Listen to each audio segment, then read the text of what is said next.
que ha sido un evento por ahora excepcional y la energía que estamos viendo en este momento es algo espectacular. Quiero darle las gracias a ustedes para estar con nosotros y este tema donde que vamos a hablar es sobre cómo resistir las dictaduras, cómo podemos resistir estas dictaduras que sabemos que están impactando tanto a Latinoamérica. Y tenemos un experto, un amigo de CPAC, que va a hablar sobre este tema también, el doctor Orlando Gutiérrez Boronat.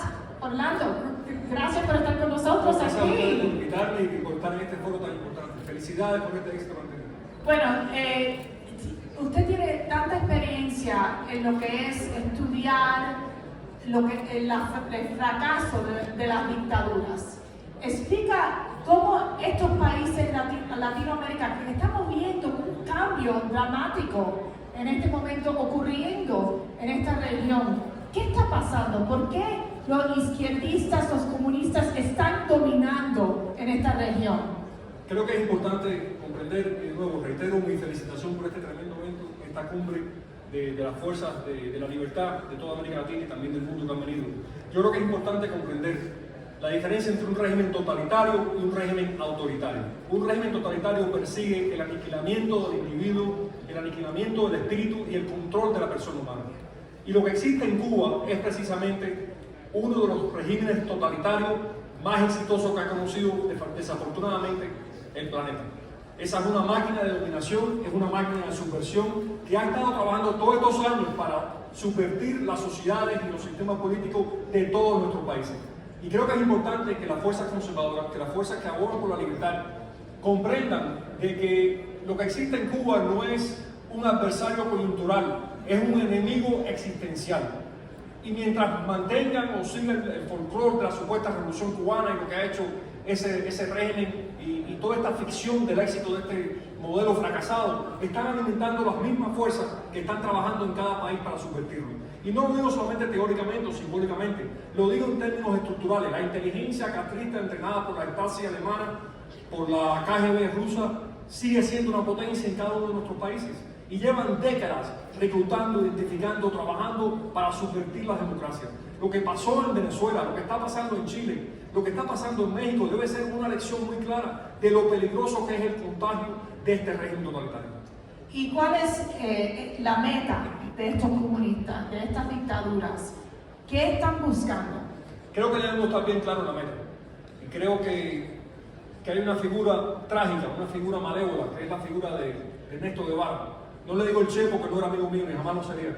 Ernesto Guevara dijo que el objetivo del régimen era la destrucción del individuo como se había conocido en la historia occidental hasta ahora. Entonces, ¿cuál es el objetivo fundamental, filosófico de estos regímenes? Destruir al individuo, destruir el libre albedrío, crear, como dijo el mismo Che Guevara, una cultura de hormigas. Debemos estar bien claros que ese es el objetivo final. Y para eso, ¿qué hacen? Divorciar a un pueblo de su tradición, de su espiritualidad, de su sentido de unidad, de divorciar al trabajo del valor del trabajo, divorciar el conocimiento de la verdad. Todo eso lo persiguen de manera pragmática y después se convierte en estructuras de poder que a nivel social, a nivel político, no van a una competencia libre, van a una toma del poder. Entonces, ¿cómo Cuba, qué ha hecho Cuba para influenciar a estos otros países en Latinoamérica?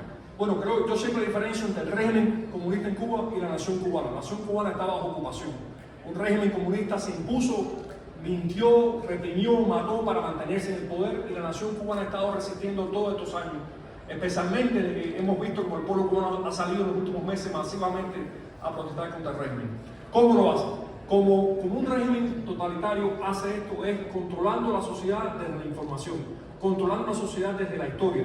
Y en los países latinoamericanos, identificando personas que puedan reclutar, organizaciones que puedan influenciar para ir en una estrategia de deslegitimar el proceso democrático y poner como opción solamente la toma del poder por cierta ideología o cierta fuerza política.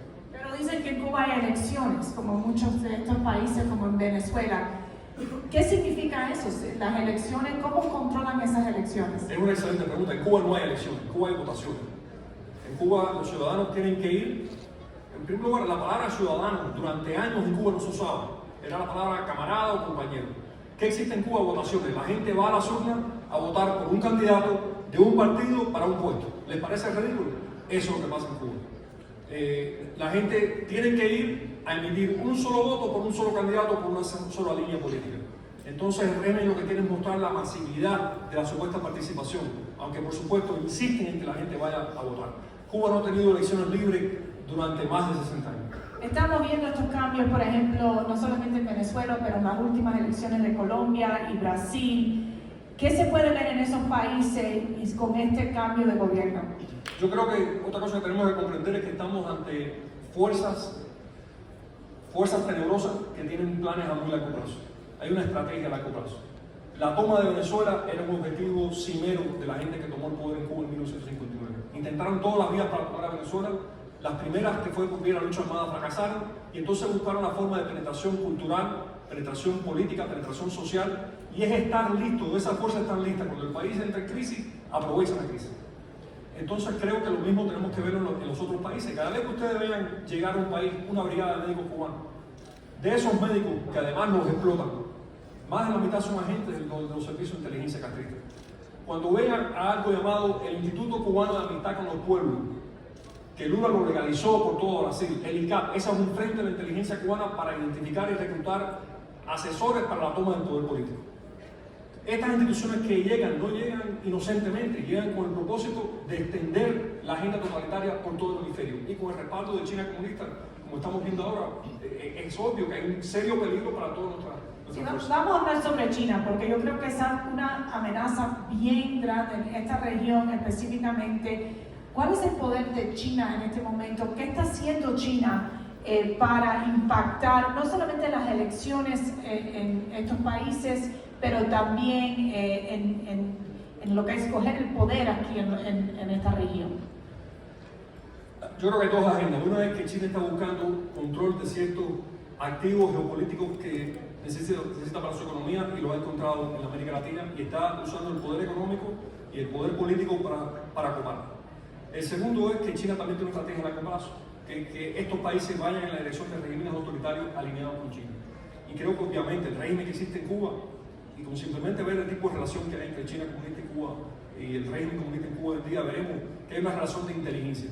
Es decir, el régimen comunista tiene más de 60 años de experiencia de inteligencia en América Latina que comparte con China para poder, precisamente trabajando tanto en la izquierda como en la supuesta derecha, y creando una sola opción. ¿Cuál es la opción? Una sociedad controlada, alineada con los intereses de China en contra de Estados Unidos. También, ¿cuál es la influencia de Rusia en esta región? Bueno, ciertamente en Cuba y Nicaragua hay una influencia de Rusia muy fuerte. Y estamos viendo que la administración Biden envió a Cuba a una alta delegación del Departamento de Estado esta semana para reunirse con el régimen. Y el próximo día anunciaron el viaje del títere Díaz-Canel a Rusia a reunirse con Putin. Creo que se reúnen mañana. Entonces, la integración entre Rusia y Cuba no es una alianza coyuntural, repito, es una integración ideológica, donde comenzaron los ataques con energía dirigida en contra de los diplomáticos americanos y canadienses. ¿Cuál es el único país de América Latina que tiene un acuerdo de alianza e integración con el Servicio de Inteligencia de Rusia? Cuba. Desde su juventud, tanto Raúl Castro como después su hijo Alejandro han sido parte del aparato soviético y admiradores del aparato soviético. Entonces, es una integración filosófica, estratégica, fundamental.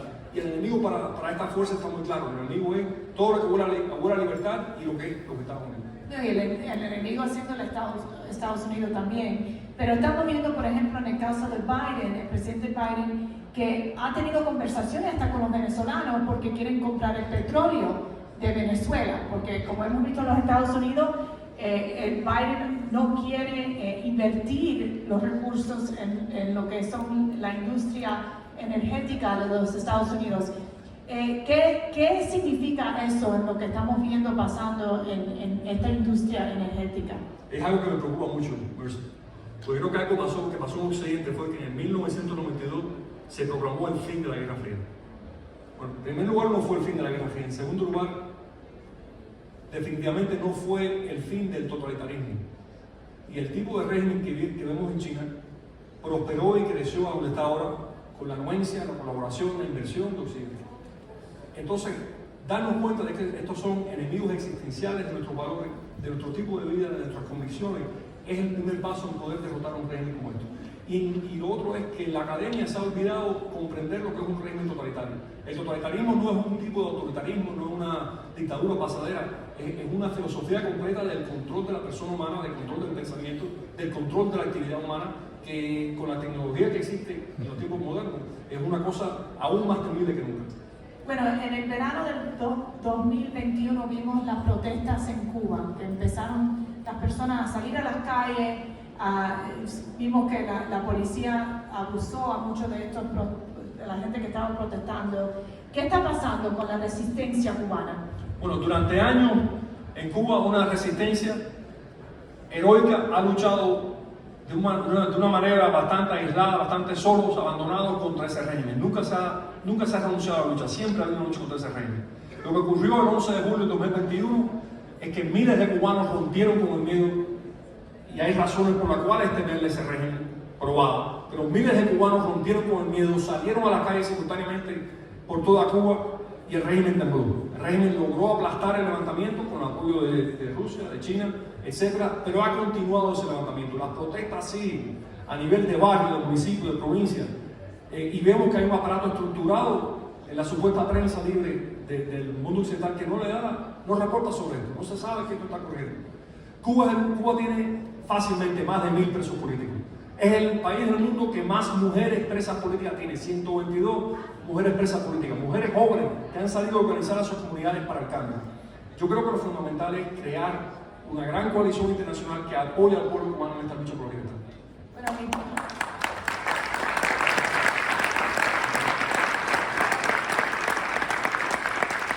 Mi padre fue prisionero político por casi 8 años en Cuba. Él luchó contra el régimen comunista de Fidel Castro y el abuso y lo que le hacen a estos prisioneros políticos es algo terrible, terrible. Entonces, ¿cómo esta resistencia puede de verdad lograr cambio por ejemplo, en un país como Cuba? Bueno, lo que ha ocurrido es que el pueblo cubano ha roto con el miedo. Lo que ha ocurrido es que el aparato de control que tenía el régimen comunista de Cuba a nivel de población, de base, se ha colapsado.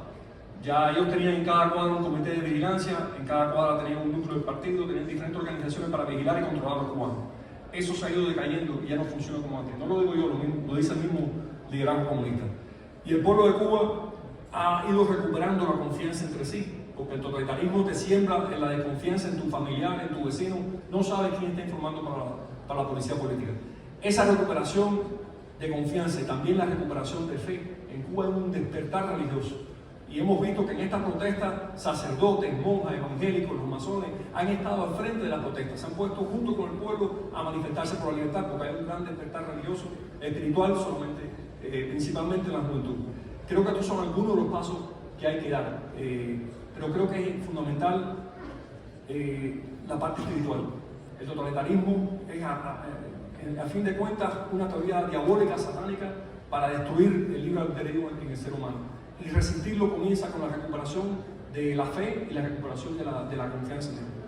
En lo que está viendo ahora con el presidente Biden, ¿qué análisis le da a lo que es la relación que esta administración tiene ahora con estos gobiernos en Latinoamérica? Hay sanciones clave que el presidente Trump le impuso al régimen comunista de Cuba que han sido formidables. Esas sanciones colapsaron el sistema de financiamiento de las fuerzas represivas a nivel internacional. Ellos habían creado un sistema de compañías y bancas para alimentarse, para lavar el dinero que le roban al pueblo de Cuba. Lo habían creado una cadena de estas corporaciones en América Latina y en Europa. Las sanciones del presidente Trump colapsaron esa estructura. Y eso comenzó a crear una crisis en las fuerzas represivas. Hasta ahora Biden ha mantenido la mayor parte de esas sanciones, no las ha quitado. Pero a la misma vez ha empezado este coqueteo con el régimen, este intercambio de señales que no funciona. No funciona porque lamentablemente creo que en la administración Biden hay demasiadas personas que no entienden lo que es un régimen totalitario y que esta no es una dictadura cualquiera. Entonces se piensa que con sentarse con Díaz-Canel va a cambiar Díaz-Canel, o sentarse con Maduro va a cambiar Maduro. No cambian, siguen siendo lo que son. Y ven eso como una oportunidad de seguir avanzando en el plan de destruir la democracia y la libertad. Si usted sería asesor del presidente Biden, ¿qué consejo le daría a él en lo que es poder fortalecer estas relaciones aquí en Latinoamérica. Que si algo nos enseña el estudio pormenorizado de la historia de los regímenes totalitarios es que las negociaciones coyunturales o intermedias no derrumban el totalitarismo. Lo que lo derrumba es la decisión de presionarnos, apoyar a los pueblos en su lucha hasta que los temas clave, que son libertad de expresión, de asociación, elecciones, presos políticos, hasta que esos temas sean resueltos. Eso fue lo que funcionó en Polonia. Eso fue lo que funcionó en Europa del Este. Hubo un presidente llamado Ronald Reagan que insistió en los temas clave.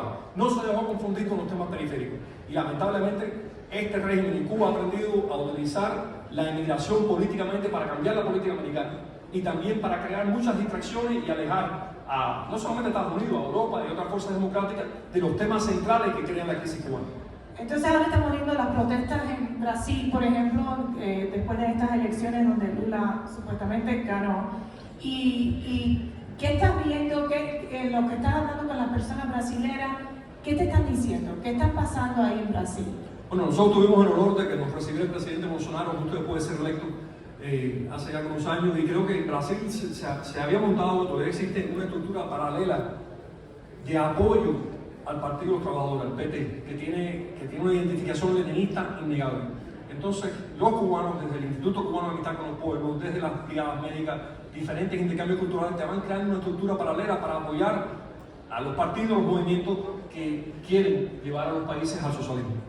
Y entonces, por ejemplo, en Brasil estamos viendo las cortes, las instituciones estas de justicia que quieren tener más control. Eso parece ser un problema también que estamos viendo en Latinoamérica. Sí, yo creo que los regímenes comunistas fracasaron en la primera oleada de intentar tomar el poder por las armas, entonces aprendieron cómo subvertir la democracia desde las diferentes instituciones y se han perfeccionado en ese camino. Mira lo que pasó en Nicaragua. ¿Quién nos iba a decir después que la resistencia nicaragüense, con miles de caídos, derrotó a Daniel Ortega? Está de nuevo el poder Ortega, con una terrible dictadura. Y nuestro corazón late con Nicaragua y con lo que está pasando en Nicaragua.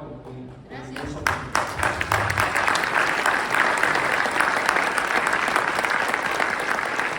Pero también en Latinoamérica estamos viendo países, estamos hablando con Enrique, que representa Paraguay, es un senador en Paraguay, y habló él de que hay algunos de estos países que sí están en unas posiciones, creo que más fuertes, lo que es promover la democracia, proteger las libertades.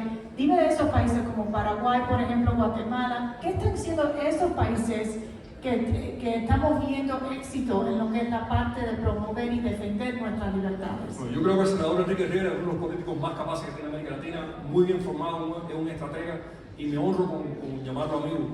Yo creo que hay una cosa que los paraguayos, gente como Enrique, tienen muy claro.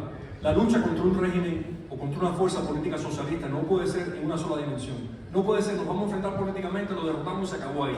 No, es una lucha en múltiples frentes, el cultural, el social, el político, el económico también. Si no se cubren todos esos frentes con una misma estrategia, el comunismo puede perder uno, pero seguir avanzando en el resto. Y acaba derrotando las fuerzas democráticas. Entonces, esto es una convicción de vida. La lucha nuestra contra el mal no se limita a una elección.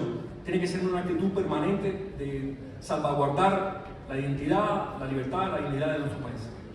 Ahora, eres autor, que este libro salió, que hay que ir a comprar todo el mundo a Amazon, a este libro, Cuba, The Doctrine of the Lie. Explica por qué lo escribiste. Bueno, lo que hice con este libro, y gracias por mencionarlo, este es un libro sobre la doctrina de la mentira que se utilizó para confundir al pueblo cubano internamente, pero sobre todo para confundir al mundo sobre Cuba.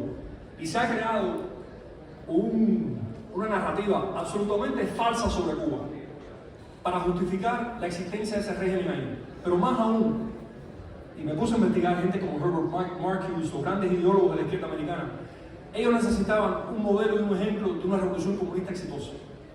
Y crearon esa imagen y ese mito sobre una revolución exitosa en Cuba. Y ese mito lo han regado donde quiera. Y demasiada gente o lo cree o se ha dejado confundir por ella. Y lo triste de eso es que cuando uno se acerca a la realidad, ve que es completamente diferente de lo que ha padecido y de lo que padece el pueblo de Cuba y de lo que pasó en la historia de Cuba. Y como cubano, comprender cómo nos victimizaron con esa doctrina de la mentira, como fuerzas académicas, intelectuales, periodísticas en los Estados Unidos participaron en la creación de esa doctrina de la mentira. Me dio a entender que no solamente es Cuba, es todo el aparato totalitario. Jamás hubiera avanzado en el mundo sin un componente clave, que es la debilidad o la complicidad de aquellas fuerzas en Occidente que intelectualmente se han dejado seducir por el totalitarismo. ¿Por qué se han dejado seducir? También me meto en eso un poco más profundamente. No solamente ha sido por cuestión de captación de inteligencia o por maldad. Hay un fenómeno mucho más profundo que tiene que ver con el hecho de la misma ontología, de la misma comprensión de la verdad, del mismo aprecio por la verdad que pueda tener una sociedad.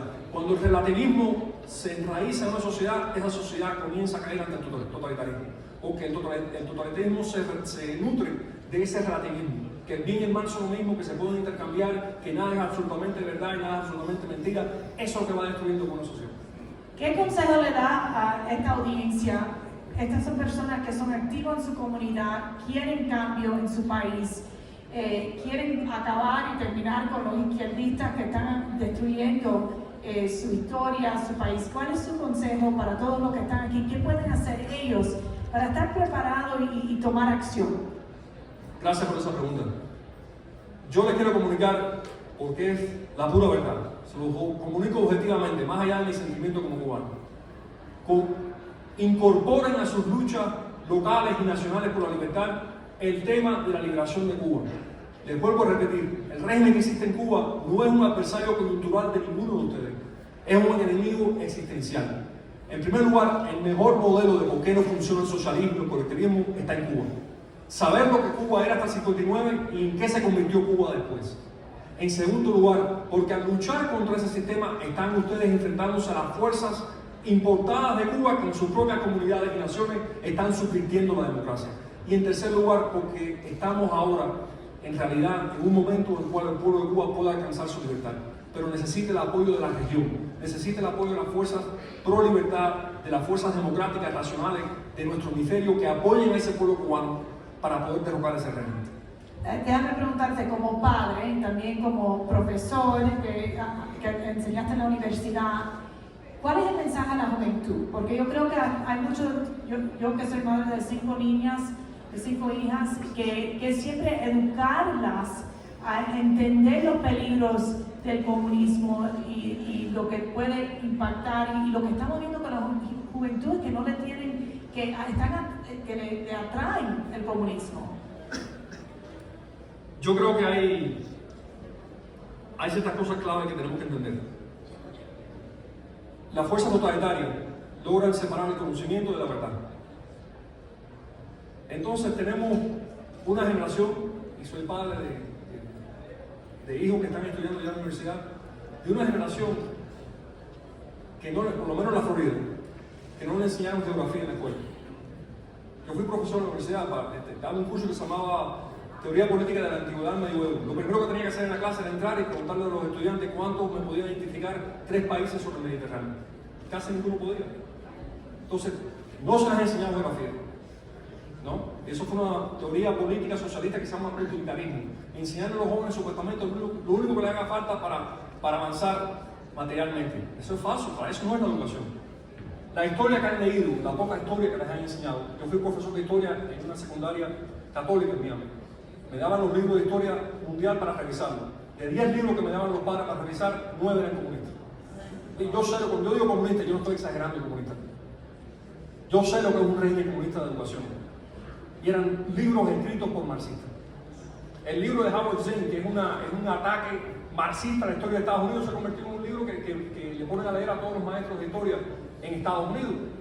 Entonces es una generación que sufre de un trabajo programático que le han quitado instrumentos de pensamiento, referencias culturales, con la cual uno sabe que le están mintiendo a uno.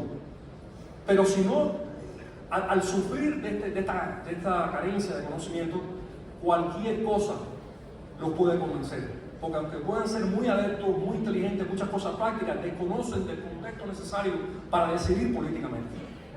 Entonces yo creo que una de las batallas más importantes que tenemos que dar es en el conocimiento, en la academia, en la universidad, para comenzar a corregir este daño que ha ocurrido con la juventud.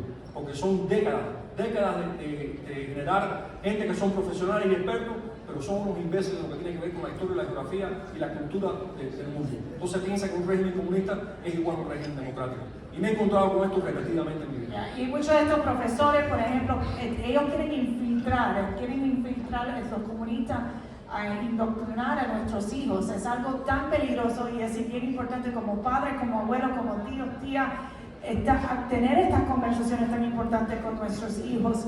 Ya la última pregunta, en México, vamos a hablar de México, ¿qué crees que va a pasar aquí con el presidente? ¿Qué estás viendo en lo que él está haciendo en sus acciones? Bueno, México es una nación que amo entrañablemente, por lo que significa para mi cultura hispana, por las amistades y hermandades que hemos encontrado aquí. René Bolio, que es uno de los organizadores de este evento, ha sido un hermano de la causa de la libertad de Cuba por más de 30 años, muchos mexicanos más que hemos conocido.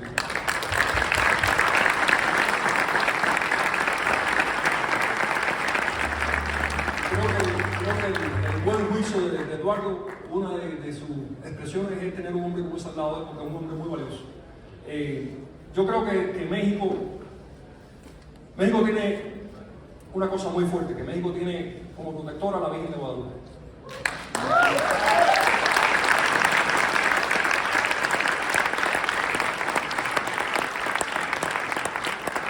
Pero si leemos la historia del Comintern, los dos grandes objetivos del Comintern eran México y Brasil. Tenía otros objetivos secundarios. El Salvador era un objetivo, Cuba era un objetivo. Pero esos fueron logros coyunturales. Siempre ha habido un esfuerzo por convertir a México en una sociedad colectivista, comunista, totalitaria. Y México ha rechazado esos intentos muchas veces, están en medio de eso. Yo no soy nadie para meterme en medio de la política mexicana, pero un presidente que alaba como este presidente a la tiranía que existe en Cuba, un presidente que dice las mentiras sobre Cuba que yo he visto a este hombre decir, un presidente que dice las mentiras sobre el exilio cubano que viste a este hombre decir, no es un hombre que quiere lo mejor para México. Y lo digo sabiendo que estoy en territorio mexicano y sabiendo que estoy...